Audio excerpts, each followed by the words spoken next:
let me ask you, biggest culture shock mo? Unang na-realize mo na, putik, ang layo sa Pilipinas. Culture shock mo talaga. Sa trabaho dito kasi first name basis eh. Sobrang culture shock ako doon. Alam mo yung manager ko, Pinoy. Tapos ang tawag ko sa kanya John. Kasi pag sir ang ginamit ko, title yun ng knight eh. Dito. Hindi naman siya knighted eh. So, hindi ko siya kailangang tawaging sir. Ikaw, ano yung biggest culture shock mo dito? Hindi rin siya negative, hindi rin siya positive, pero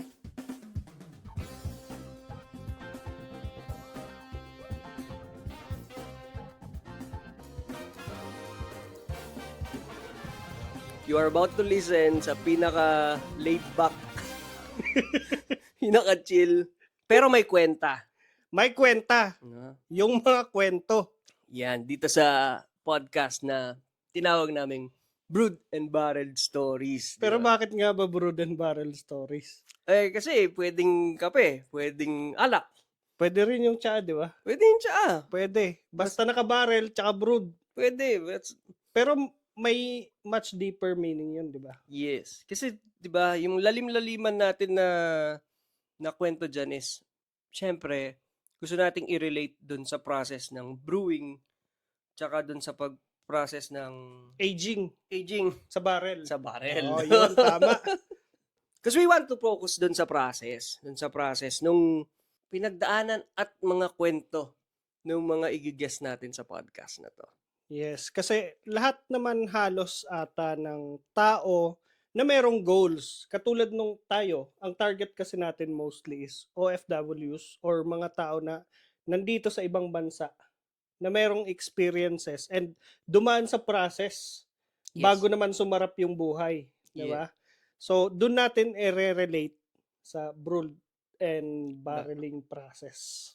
Most people, what they see is yung result, yung product.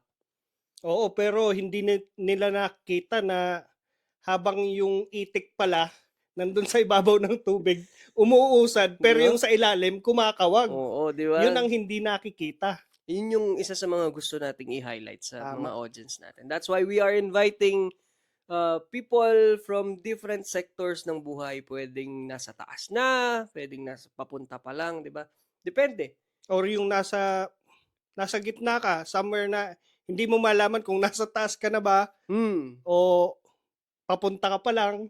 But if you want to share yung journey mo, this is a platform for you. Yes, and we offer free drinks. Drinks on Tama. us, di ba? Pwedeng kape, pwedeng alak. Ayan. Brood and Barreled Stories. Yan. Welcome sa aming podcast. Welcome.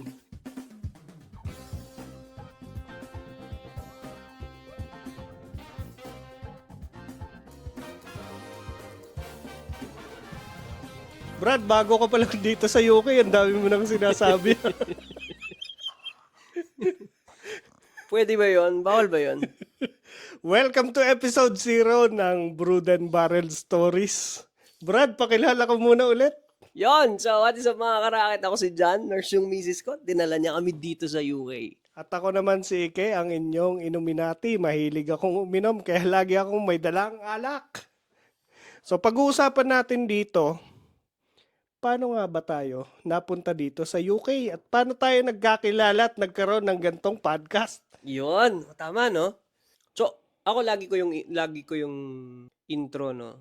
Intentionally talaga na ang intro ko on all my vlogs, siguro 90% or 80% ng vlog ko, dinala ako ng misis ko dito. Ikaw, di ba nurse din yung misis mo?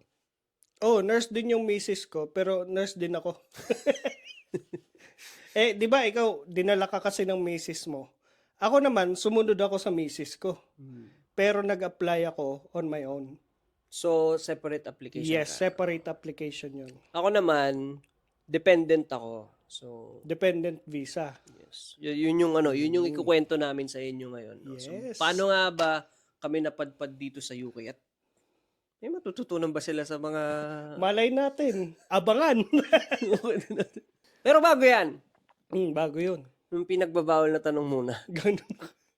Pinagbabawal na tanong na gaano ka na ba katagal dito sa UK? Gano'n ka nakatagal dito? Ano pa lang ako dito bro? Dadalawang taon ako next year pa lang. Lumagpas pa lang ako ng 1 taon. Kasi April ako last year dumating eh. Bago lang kayo. Bago lang ako dito. Bago mo lang dito. Dahil mo na sinasabi. Kami ano na. Yeah. In a few months, magti 3 years na kami Mm. dito. Magre-renew na kami ng visa. Di Mm. ba? Pero, from what I remember, nasa Philippines kami. Ayoko namang mag-abroad. Wala akong abroad Same. dreams. Kasi Anong same? galing na ako ng Dubai for 3 years. Okay. Bumalik ako ng Pilipinas without any intention na babalik pa ako sa ibang bansa. Ang sabi ko sa sarili ko noon, aalis ako ng Pilipinas kapag magbabakasyon ako sa ibang bansa. Pero kinain ko din yung sinabi ko. Masarap din. Ikaw, ano yung naisip mo bakit ayaw mong mag-abroad dati? Mayabang ako eh. O, parehas tayo. Ah, ang alam ko sa sarili ko noon, kaya kong ma-achieve yung mga gusto ko na Hindi ka umaalis Team ng Philippines Pinas. lang. Yeah. Ang sinasabi ko pa noon, if you want better na health services, bibili ka lang ng insurance. Oh, available din naman sa atin yun eh. If gusto mong pensyonado ka when you grow old, mag-i-invest ka lang para pagdating ng matanda ka. Parang sabi ko, all the benefits na meron sa isang first world country, kaya mo yung bilhin eh. Wala lang available na ganun readily yung gobyerno natin sa Philippines. Pero if you know kung saan mo hahanapin yung pera para mabilin yun, Meron, di ba? meron. Pera lang talaga. Pera yung difference. So, kaya, yun, medyo ma-pride ako nun. Sabi ko, ayoko mag-abroad. Mga parents ko, mga kapatid ko, lahat naka-abroad na. So, bali that time, Huwag kang iyak. hindi pa naman samid lang eh. Bali ang nangyari bro, ikaw yung huling umalis ng Pilipinas sa pamilya nyo? Ako panganay Oh. So, panganay ako. So yung ibang kapatid mo, magkakasama ba sila sa ibang bansa or?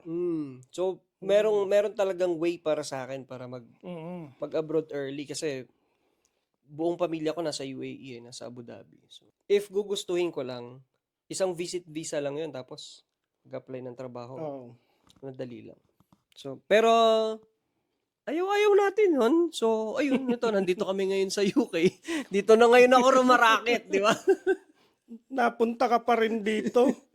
So, isipin mo nga, ako rin. Ganon yung thinking process ko din. Parang, okay na sa Pilipinas, hindi mo naman kailangan ng masyadong maraming pera, hindi mo naman kailangan ng maluhong pamumuhay.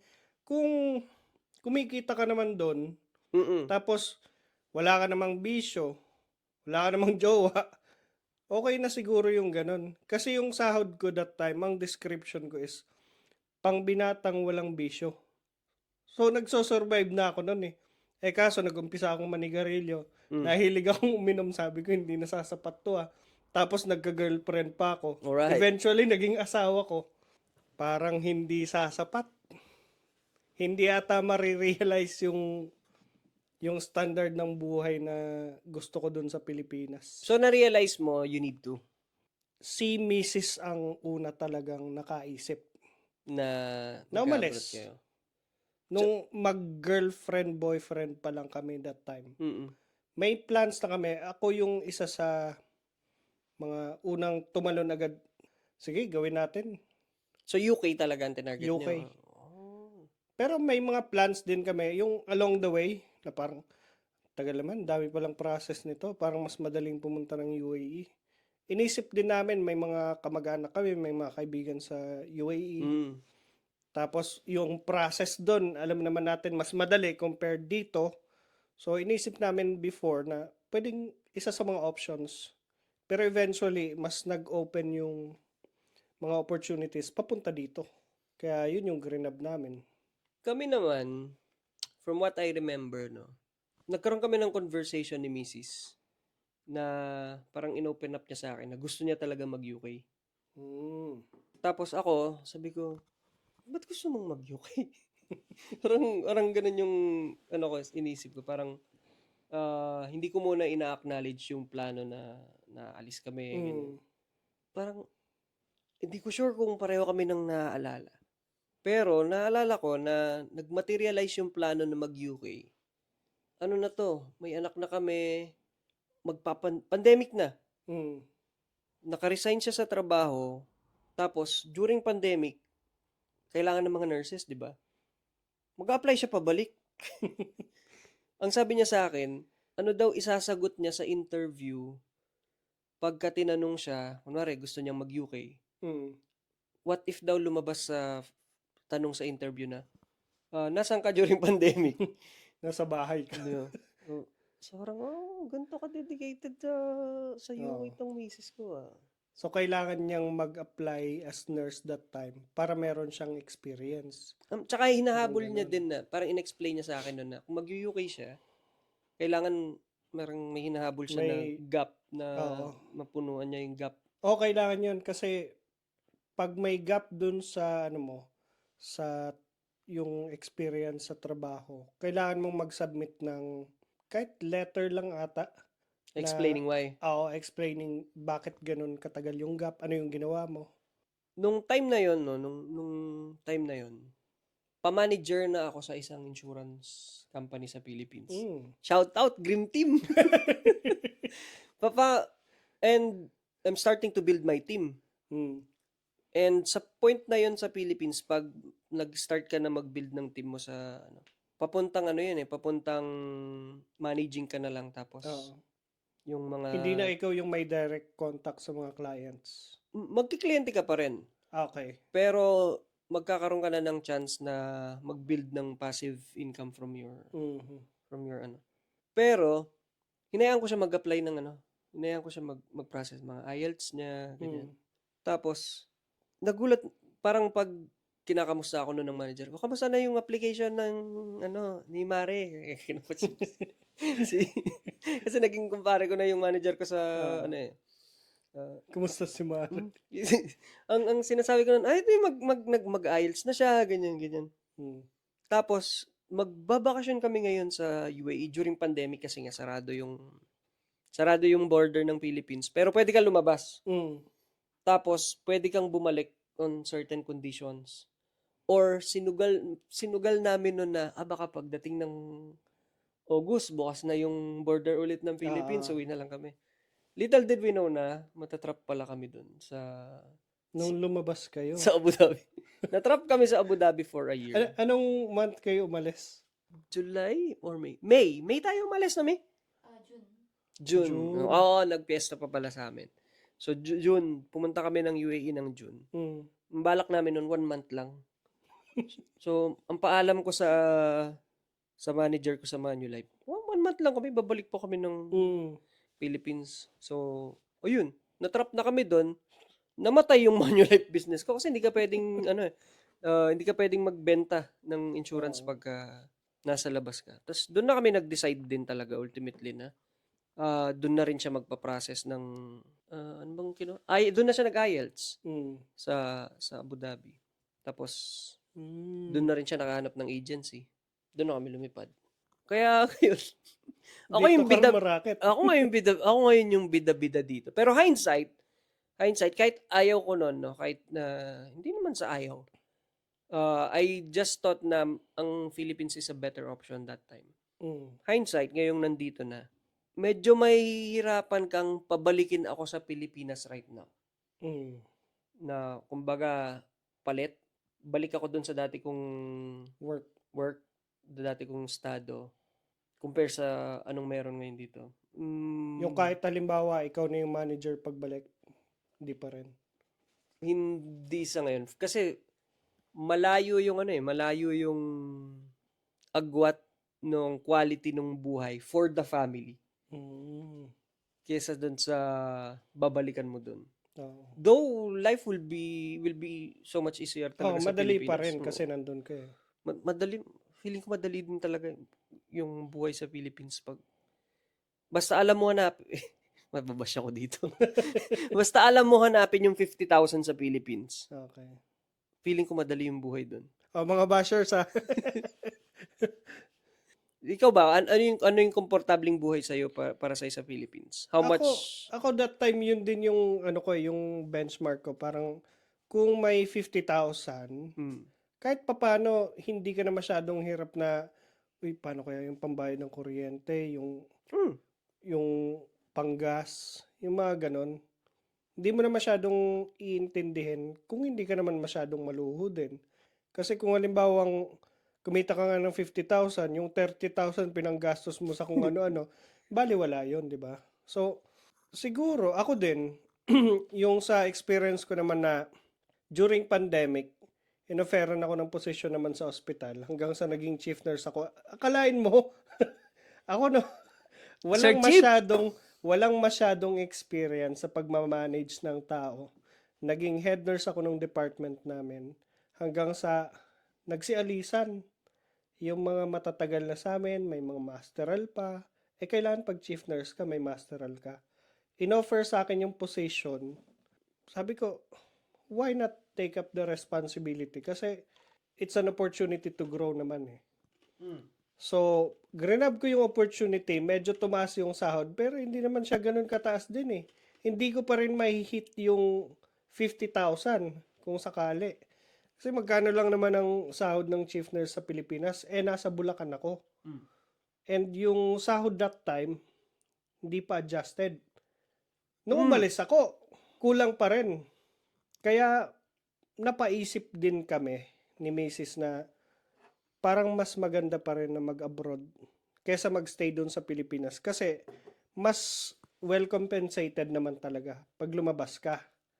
Lalo yung dito sa UK, and then merong mga may mga iba pang benefits.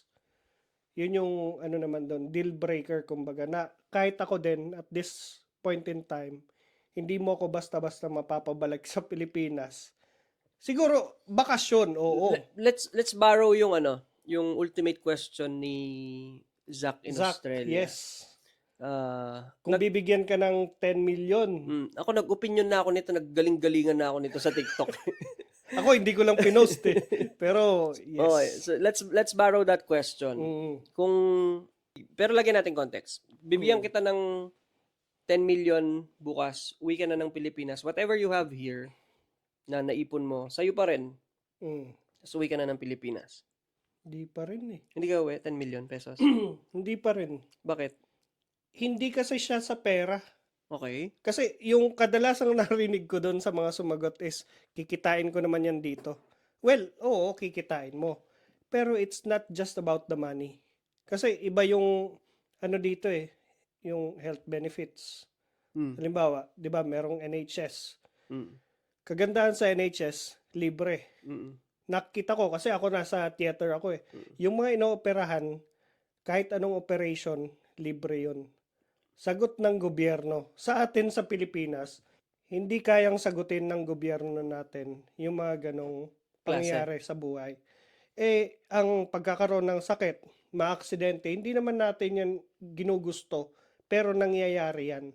Pag umuwi tayo sa Pilipinas, kahit may 10 million ako, magagastos pa rin yun para sa mga ganong klaseng pangyayari. Pero dito yung benefits na ganon kasi na-enjoy natin dahil nagbabayad din naman tayo. 'Di ba? Unlike sa Philippines, kahit anong dami ng pera mo, Nagbabayad ka rin naman doon. nagbabayad ka pa rin naman, 'di ba? Pero hindi ganon yung benefits. Isa lang yun sa mga dahilan. So more of secured ka din Yes. talaga dito. Yun talaga yung Oo. sa tingin mong hindi mo mabibili sa'yo. ngayon. Yes. Ako naman, nung naggaling-galingan ako to answer this question, yung point of view ko naman dito, if bibigyan mo ako bukas ng 10 million, tapos uwi ako Pilipinas, whatever I have, iuwi ko, tapos for good ako sa Pilipinas. Feeling ko, masasagot nun yung sinabi ko kanina na pangarap mo na first world country na style of living na you have your own retirement, you have your own pension, you have your own security pagdating sa medical. Now that you have 10 million pesos, set aside 1 million pesos to buy everything na sa tingin mong kailangan mo to secure all yung healthcare ng anak mo, ng kapatid mo. So gamitin mo yung 1 million pesos, pambili mo ng best life insurances or health insurances sa Philippines. Yung 9 million you invest it. Let's say Investments. Yes. well, just put it in the bank na na may 4%. So sasabay na yun sa inflation. So you will have 9 million pesos na tumutubo ng 4% beating inflation. Ngayon, you will find the job sa Philippines. And sa tingin ko, based on my experience, alam ko kung saan hahanapin yung at least 30,000 pesos sa kung anong meron ako ngayon. So, inisip ko nun, I have 9 million pesos, 1 million ginastos ko to buy something, Yung mga kailangan mga mo. insurance, ganyan. Tapos, dun sa mga magagalit yan, alam ko yung presyo ng insurance kasi insurance agent ako. So, meron ka ngayong stock na 9 million, tumutubo lang siya, tapos nagtatrabaho ka, wala namang sinabi dun sa tanong na, Titigil ka na. for good, tigil ka na. Di ba? So, kung you know how to find at least 30,000 pesos, you have 9 million na nakastock. Ano kay guaranteed 9 millionaire ka eh. Di ba? Yes. So, uwi ako. Hypothetically. Oo. Kung sasagutin ko siya ng logic. Pero, yun nga, when you factor in yung mga benepisyo ng first, babaguhin ka talaga ng kunwari, nag-migrate ka sa UK, maybe US, Canada, lahat ng makakausap mo, babaguhin ka talaga nung na-experience mo na readily available for free. Though technically, binayaran mo siya ng tax. Normal siya na hindi mo kailangan bilhin. So, pag na-experience mo yung ganung normal, ang hirap mo nang bumalik dun sa normal ng Pilipinas. Bali, yun yung talagang nagiging deal breaker, no? Kasi, instant money nga naman yung 10 million, though hypothetically. Pero kung, halimbawa, sabihin natin na meron talagang magbigay sa'yo ng 10 million, medyo alanganing i-give up itong ganitong klase ng yung mga na-enjoy mong benefits. Doon nagbabayad ka. Pero andyan kasi readily available, hindi mo na kailangan magbayad ng another insurance, ng 'di ba? Options na lang 'yon kung gusto mo pa. Doon papasok yung opportunity cost na pag pinapili kita ng Apple at saka ng Orange, kung alin man yung pinili mo doon, kunwari pinili mo yung mansanas, you miss the opportunity to pick the orange. Pero you have to make you enjoy the diba? Apple. I-enjoy mo yung Apple. Diba? So whatever yung missed opportunity dun sa orange, hindi yun para sa'yo. Pupunta yun sa iba. And missed opportunity talaga yun. Totoo naman. Ngayon, kung anong gagawin mo dun sa Apple, kung magmumukmuk ka, Apple lang ito nga sa akin. Gusto ko sana orange. Hindi naman pwedeng, sige, kalahating Apple, kalahating orange. Ganun. Yung life is choices talaga yan. Yes. So, meron kang mga pipiliin, tsaka meron kang hindi pipiliin. Basta ako, ang pipiliin ko talaga muna, dito muna.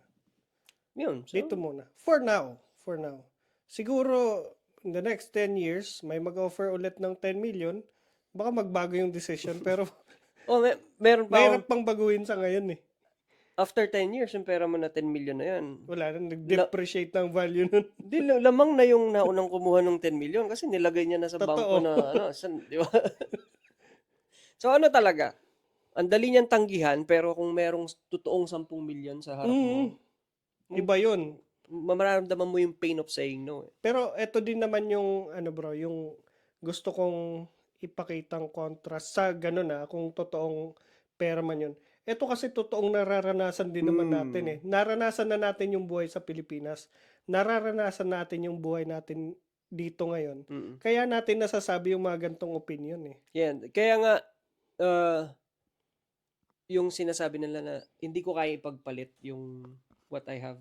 Kahit naman tayo, pareho nating sinabi na. Kasi merong parang opportunity na to na andito na ako eh. Pipiliin ko pa ba yung isa na hindi sigurado?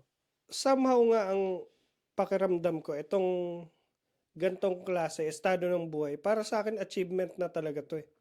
Yung mapunta dito. Yes. Kasi pinapangarap natin sa Pilipinas, sana merong free healthcare, sana merong mas maayos na management na alam naman natin ang kalakaran sa Pilipinas, mahabang topic yung politika pag pinag-usapan. So wag natin masyadong i-discuss in detail, 'di ba? Pero alam na natin na grabe yung kaibahan. Iba dito. Kumbaga makikita mo saan napupunta yung mga binabayad natin. Pero meron ka pa ring maririnig na other Filipinos na sasabihin na, "Oh, hindi, there are better options. Of course. Bakit hindi Meron US? naman. Bakit hindi Australia?" Meron naman. Or you will hear people saying na, yung mga British nga umaalis dyan tapos kayo nagsiksikan dyan. Eh, ano yun eh. Kanya-kanya lang naman ng gusto kasi yan eh. Hindi naman natin pwedeng subukan lahat sa kakatitigil na, subukan ko nga yung Canada, baka iba yun kaysa sa UK. Tapos, pag napunta ka doon, sabihin mo na, ay, parang mas maganda sa UK, kaya lang may opportunity sa US, lipat ka na naman. Hindi naman to trip to Jerusalem, di ba? Pwede namang subukan lahat, kaya lang mauubos yung oras mo kasi hindi naman tayo immortal, Mismo. di ba? And dun sa punto mo kanina na what we have here is already an achievement. Totoo yun eh. Yung mga sinasabi nila na those British na gustong lumipat sa US, sa Australia, ang ginagawa lang nila is yung ginawa natin sa Pilipinas. Na lumilipat sila ngayon to something na makakapag improve nung current situation nila. Na sa tingin nila yun yung better option. Sa atin sa Pilipinas, siguro mga 10 times, 15, mga 20 times better yung situation natin dito eh. So, kung lagi Hindi ito sahod Hindi, kasi hindi. ito yung kadalasang misconception ng nasa Pilipinas na, uy, ang laki pala ng sahod mo kasi minultiply mo in peso. Pero hindi naman peso yung ginagastos natin dito eh. And we pay our bills, yung babayaran mo yung renta. Di ba? May tax. Bago dumating sa bangko mo yung sahod, may bawas na kagad. Totoo. Kaya nga pag nagtatanong sila, magugulat sila sa renta mo dito, hundreds of thousands. Oo. Yung So, minsan may kukontra. Bakit mo kasi kino-convert? Oo. Di ba? Kailangan mo i-convert para maramdaman din nung ibang tao yung kausap mo. Oo, yung kung magkano ba yung binabayad mo Lalo dito. na pag yung kausap mo is hindi naman kumikita ng ibang currency. Hindi kasi nila maiintindihan yun kapag hindi mo kinonvert. Pero kung ikaw lang personally, hindi mo na siya i-convert kasi yung kinikita mo, same currency naman eh. Ngayon ba nagko-convert ka pa? When you buy Never things? ako nag-convert kahit nung nasa Dubai ako. Oh? Hindi, pag tiningnan ko ay kulang ng zero. Ang galing, 30 lang to. Dito yung 30 makita ko, tingin ko dun mura. Ako ngayon nandyan ako sa point na yun na hindi na ako. Pero nung umpisa masakit. Masakit para sa Masakit talaga pag kinonvert mo kasi ang daming zero nun. Pero isipin mo, pag umuwi ka naman ng Pilipinas din, ito yung kagandahan. Nagbakasyon ka, di ba? Ang sarap. Kasi yung kinita mo dito, konti lang yung zero. Pagdating doon, plus 2. Tama. plus 2 or Agree. plus 3. Di ba? Ganon. Iba yung value pag ginagastos mo doon. Pero kahit ganon, ang sakit din sa bulsa pag umuwi ng Pilipinas. Yung struggles natin eh. Umalis ka ng Pilipinas kasi gusto mo mag-improve yung buhay mo. Kumita.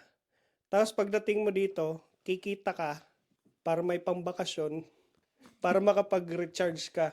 Pagdating mo sa Pilipinas, gagastusin mo. Babalik ka na naman. Kayo Ginagiging cycle eh. Ilang beses na kayo umuwi ng Philippines? 2 beses mula nung napunta kami dito. Ilang taon na kayo dito?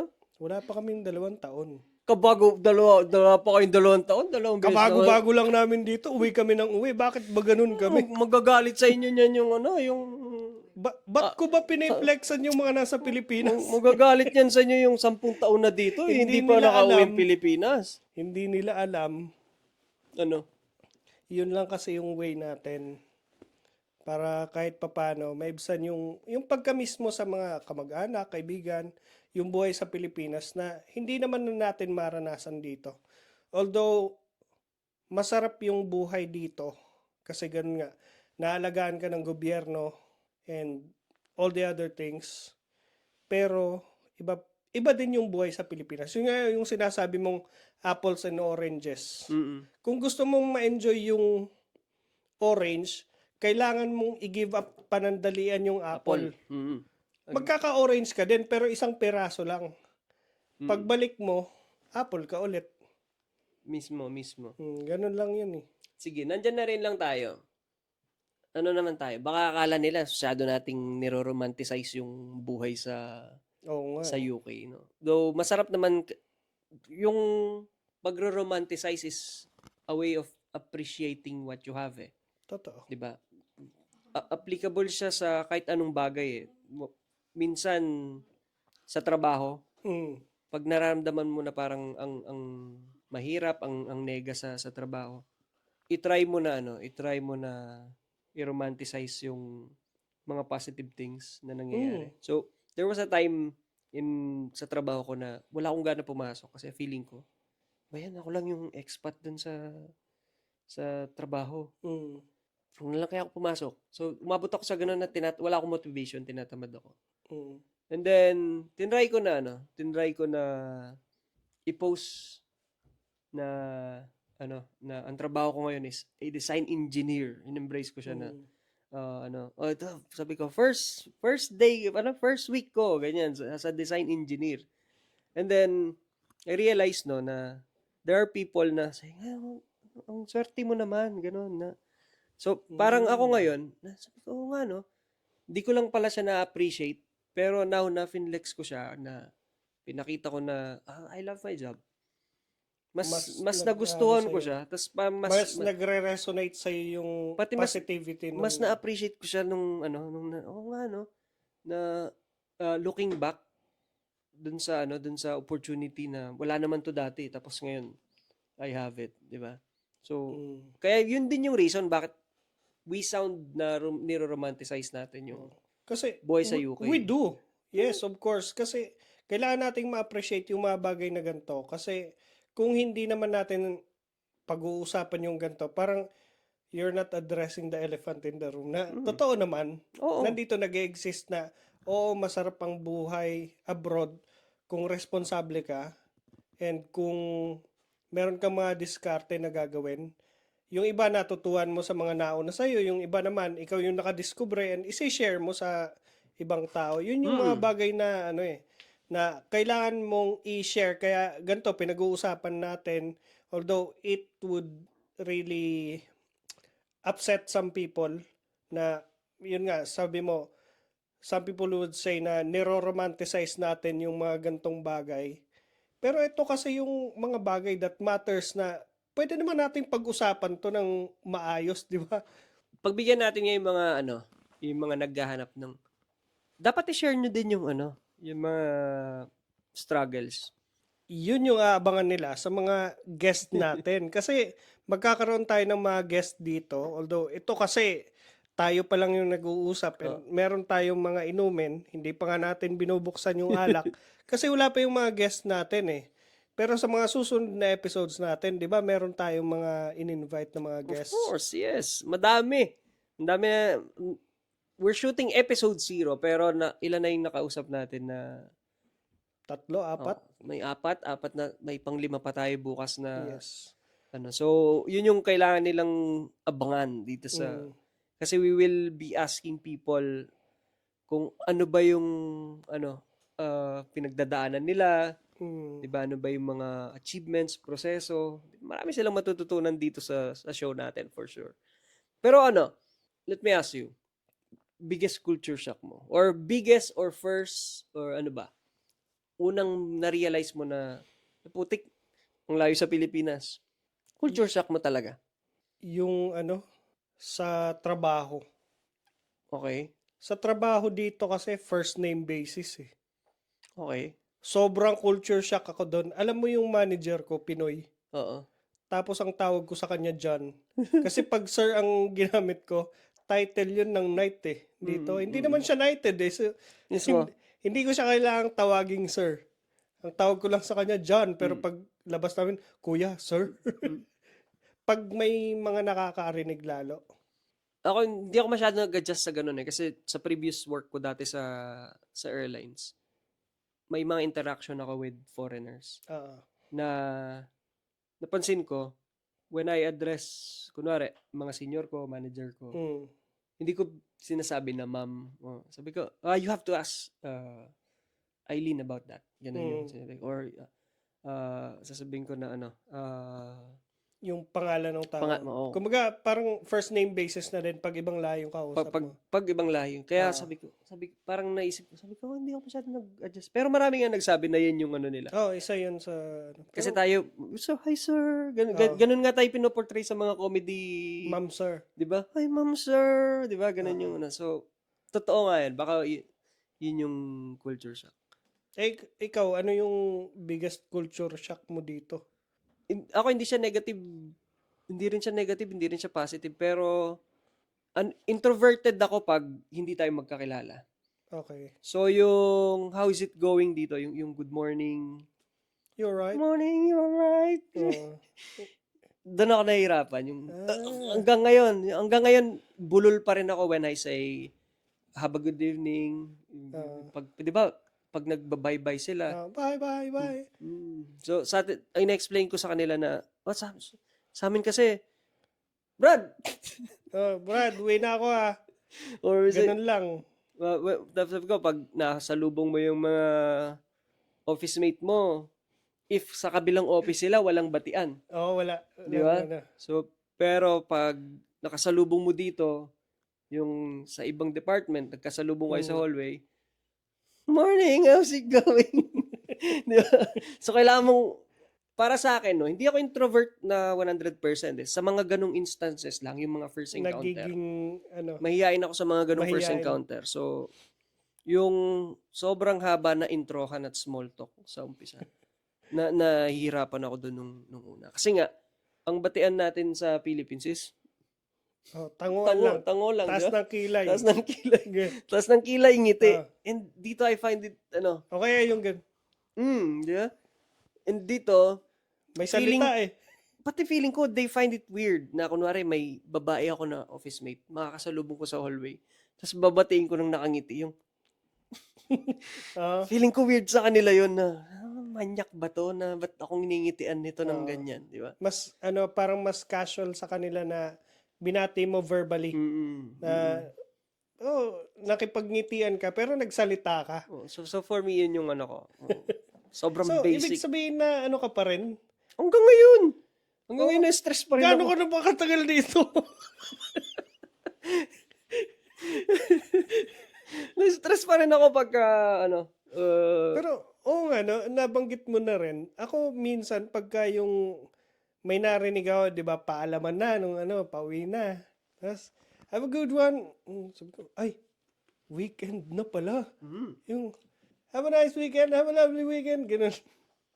Ako naman, nag-adjust din ako sa ganun na, ay, Friday na pala.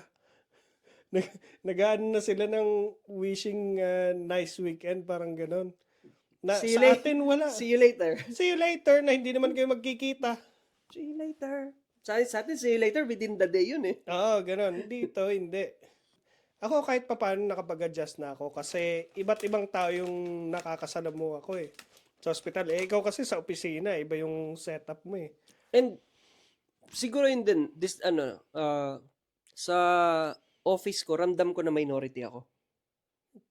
Sa paanong paraan yun? Before ako nakapasok sa engineering, ang trabaho ko is sa shop floor. So para kaming mga karpintero. So, hindi naman karpintero na carpenter talaga. Pero yun yung pinaka malapit ko na pwedeng na maintindihan ng audience ngayon para hindi ko na i-explain. So let's say parang karpintero ako dun sa una kong trabaho. Sa shop.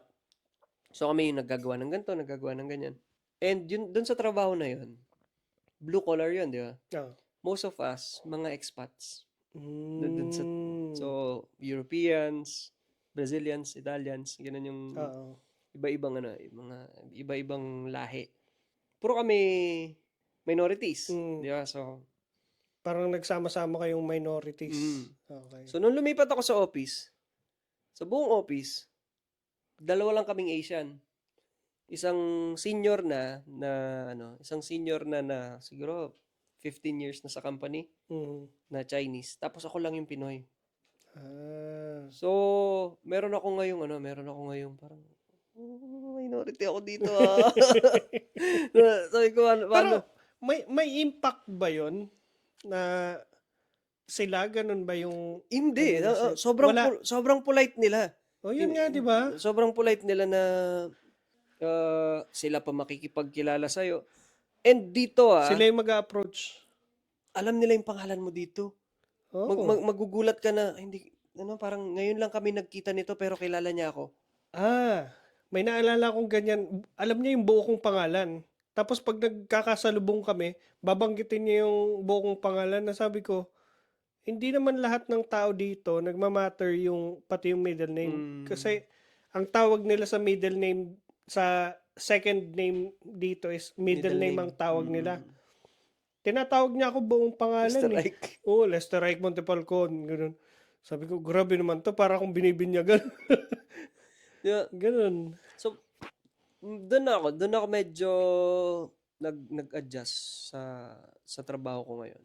Kasi nga, mahihain ako sa introhan, tapos Mm, ako lang yung, though, wala akong parang masabi na negative sa kanila pagdating doon sa, very polite naman sila. oo. Marami nagsasabi na, ma'am, aanuhin ka ng mga yan kasi hindi ka naman nila. Ang term pala ng mga kapwa natin Pinoy dito, second class citizen ka dyan. Ganun yung sinasabi nila. Pero hindi ko yun naramdaman. Ah, Kahit na siguro ilang kami sa office. Doon lang sa office namin siguro 32 kami. mm, Tapos ako lang yung Pinoy. Hindi ko naramdaman na parang, though syempre may differences mm. on how we do things, 'di ba? Kanin yung lunch ko, sa kanila apple. Ayaw nila ng orange. So, Pero ano yun minsan yung feeling mo minority ka, pero iba rin kasi yung point of view nila eh. Ako sa trabaho, sinabihan ako nung isang katrabaho ko na yung position is sila yung mga nagte-train ng mga bago. Sabi niya, pwede bang pumunta ka sa mga parties nyo, tapos invite mo yung mga kakilala at kaibigan mo. Sabihin mong dito magtrabaho kasi gustong-gusto namin yung quality ng trabaho nyo. Sabi ko, parang napakalaking naman nun. Yung parang boost. compliment, no? Oo, parang compliment sa lahi mo. Hindi lang yung dahil sa'yo. Kasi alam ko naman, hindi targeted sa akin yun eh. Yung sabi niya na, parang, ang sisipag nyo kasi. Ganun. Kasi sanay tayo na masipag talaga eh. Yun yung magandang qualities na dinala pa rin naman natin dito. Sana lang hindi magbago. Kasi baka makatamaran eh. Totoo.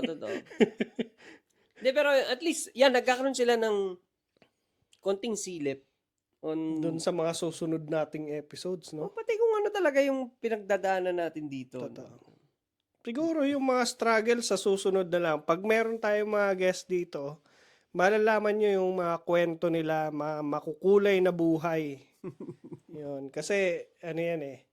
Hindi naman namin mako-cover lahat yan. So, mag-invite tayo ng mga tao na mag-share ng kwento nila. Para hindi naman puro lang kami yung naririnig nyo. Mahirap din naman kasi kung kaming dalawa lang yung paniniwalaan nyo, di ba? Bubulahin lang namin kayo ng bubulahin.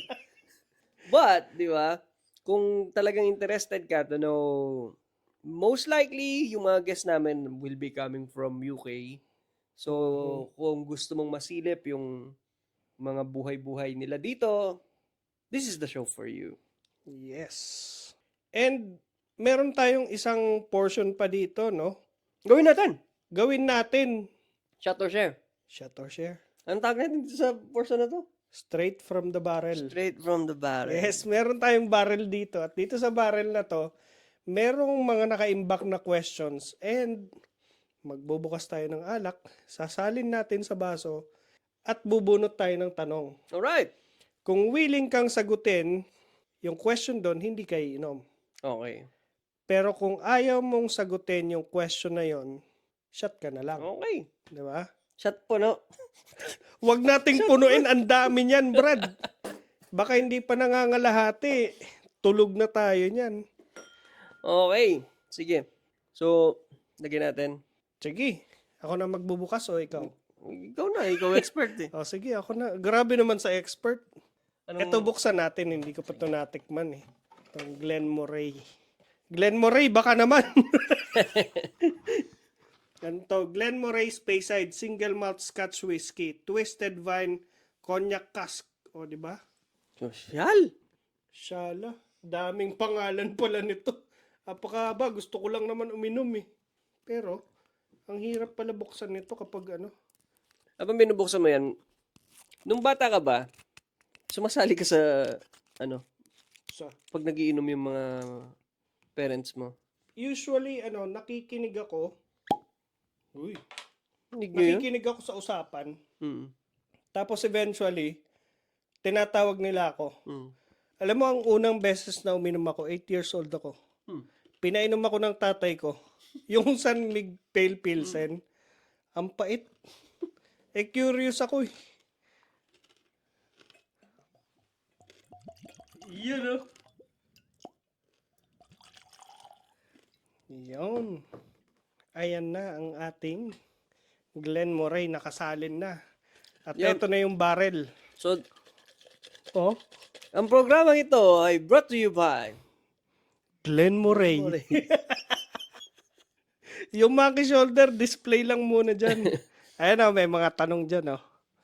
Okay, so ayan, bubunot na sino una? Ikaw na mauna. Ako na nagsalin. Ako pa mauna. Okay. Yan. Basahin mo na rin. Yung mga questions pala dito, we ask random people or mga friends namin and yung mga guests dito na maglagay ng questions dyan sa barrel. Yes. Ibabalik pa rin natin yan kasi random naman ang bunot eh, di ba? At ito, Ang tanong. mahaba to ah. Ang tanong. Have you cheated? Micro-cheating. Ano ba yung micro-cheating? Feeling ko ang micro-cheating is pag intention, ganyan, or I-google natin. nag-text ka sa ibang tao, ganyan. Micro-cheating. Sino yung nagsulat niyan? Micro-cheating is a term used to describe small but impactful actions that can erode trust in a relationship without amounting, cheating but wala daw physical affair. Oh. Katulad ng ano yun. Okay.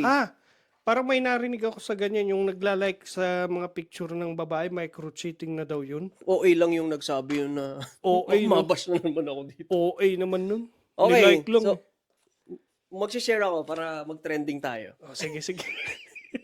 Have you cheated on your partner? Micro-cheating counts. Okay, context. Yung misis ko, girlfriend ko na siya since third year high school siya. Mhm. So, 34 years old na po kami ngayon. So, siguro kami na ni Mrs. 15, 16 years old pa lang kami. Mhm. Hindi ako nagkaroon ng ibang girlfriend na kami. Okay. Pero may mga days or months kami na break. Tapos nagkaroon ka ng... Hindi ako nagkaroon ng girlfriend. Kala ko... Pero nagkaroon ako ng mga fling during yung mga kachat-chat, ganyan. O yun nga yung sasabihin ko sana. Na, pero sa tingin ko, hindi micro-cheating yun kasi Oo. Off the relationship. break kami. Di ba? Oo. Pero nagkabalikan. Ngayon, ano ba yung mga ika-count natin na Micro-cheating. if watching ng Pinagdasaan Wala- mo yung ibang babae. pati walang permission. Walang permission. So if that counts as micro-cheating, so guilty with beyond reasonable doubt ako doon. Oh yes, sige, kung i-convert natin na gano'n na pinagnasaan mo yung Sa ganun. Tingin ko micro-cheating. micro-cheating. Okay. So guilty ako doon. Pero yung nilalike yung picture ng... Hindi ako And I think I-heart mo na lang. pati right now sa stage ng relationship naman may happily married kami. Oo. Parang hindi na siguro. Parang- Ang technique ko ngayon is tumatakbo ako. So if merong may message sa akin ng mga flirty message, Mhm. tumatakbo na lang ako. Ah, Matatalo ako eh. totoo. So, Parang i-give up ko ba to para lang dito sa... ayun. Wala na tayo sa ganong stage eh. So kung ano pa ba? Kung micro-cheating yung sabi kasi small impactful actions that can erode your relationship without physical actions. Wala, tapos na ako dun sa mga textmate. Wala na. Wala na akong panahon para Ang haba nung sagot mo, Brad. Ayaw mo lang syumat.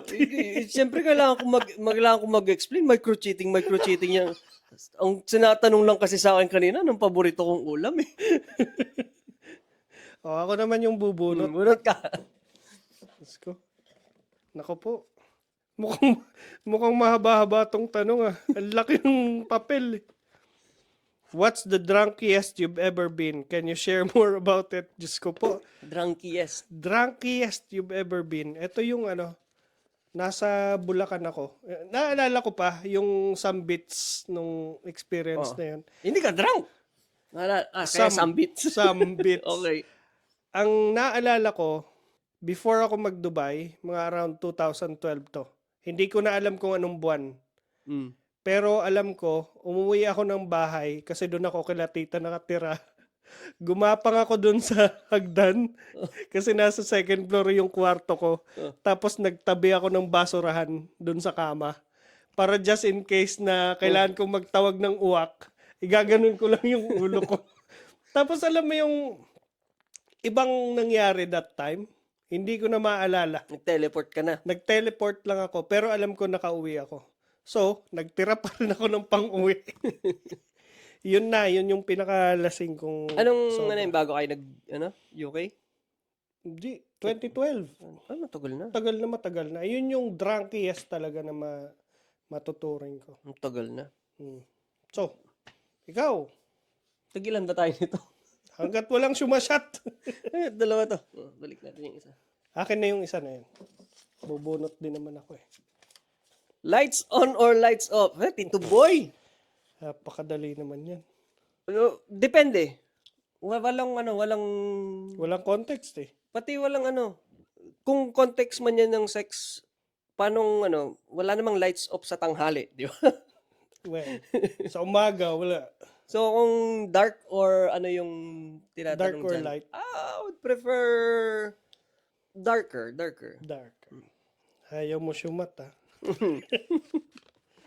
Kung wala ka sa UK ngayon, saan ka? Siguro UAE, Bakit? tingin ko. Kasi yun yung second option ko. Talaga.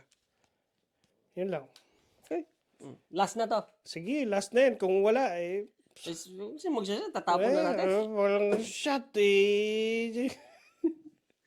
Read your last dirty text message you sent. Magsashot na ako. Ayaw basahin na.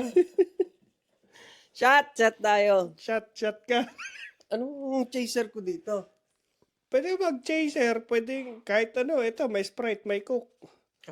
Kape. Tsaa, yung tsaa ko, ubos na eh. Ano sa'yo? How would you rate yourself in bed? Alam ko nakasipap ako sa bed. May sleep apnea ako eh. How would you rate yourself in bed? Parang gusto ko na lang din uminom. Sino nagsulat niyang Hindi ko alam. Parang shot na lang din ako. Dapat maghuhulog na ako dyan sa... Si Mrs. tatanungin natin. Ay, masarap ha. Manamis. Pag ganito kasarap yung sinashot, kahit hindi ko nasagutin lahat ng tanong, shashot na lang ako. Ilang percent to? 40% yan. Yun! Scotland. Napashot tayo doon, di ba?